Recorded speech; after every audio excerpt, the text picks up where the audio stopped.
ഒരുപക്ഷെ love is the most beautiful feeling in the world എന്ന് പറയപ്പെടുന്നത് മറ്റ് സ്നേഹബന്ധങ്ങളിൽ നിന്നും പ്രണയം അത്രമേൽ വേറിട്ട് നിൽക്കുന്നതുകൊണ്ടായിരിക്കാം.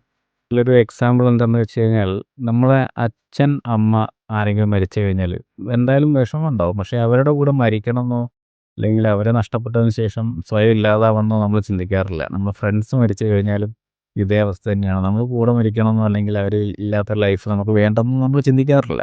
പക്ഷേ പ്രണയിച്ച ആളെ നഷ്ടപ്പെട്ട് കഴിഞ്ഞാൽ മിക്ക ആളുകളും ചിന്തിക്കുന്ന കാര്യം എന്ന് വെച്ചാൽ സ്വയം ഇല്ലാതാവുക എന്നുള്ളതാണ്. ലോകത്ത് പ്രണയത്തോളം നമുക്ക് വേദന തരാൻ കഴിയുന്ന മറ്റൊരു ബന്ധം ഇല്ല എന്നുള്ളതാണ്. പ്രണയത്തിൻ്റെ ചരിത്രം എടുത്ത് നോക്കിക്കഴിഞ്ഞാൽ അതിൽ ഭൂരിഭാഗം ആൾക്കാരും വഞ്ചിച്ചതോ വഞ്ചിക്കപ്പെട്ടതോ ആയിട്ടുള്ള ആളുകളാണ്. വഞ്ചിക്കപ്പെടുന്ന സമയത്ത് ഈ വഞ്ചിച്ച ആളോടുള്ള വിശ്വാസം മാത്രമല്ല അവിടെ നഷ്ടമാവുന്നത്. അവർക്ക് പിന്നെ ഈ ലോകത്ത് ആരെ വിശ്വസിക്കണം വിശ്വസിക്കേണ്ട എന്നുള്ളൊരു വലിയ കൺഫ്യൂഷനിലോട്ട് അവർ ചെന്ന് വീഴും.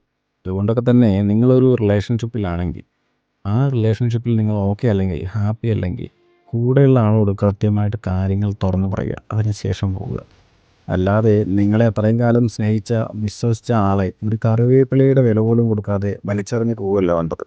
അങ്ങനെ നിങ്ങൾ വലിച്ചെറിഞ്ഞ് പോയി കഴിഞ്ഞാൽ ഒന്നെങ്കിൽ അയാളുടെ ജീവിതം ഇല്ലാണ്ടാവും, അല്ലെങ്കിൽ അയാളുടെ ജീവൻ തന്നെ ഇല്ലാണ്ടായേക്കാം.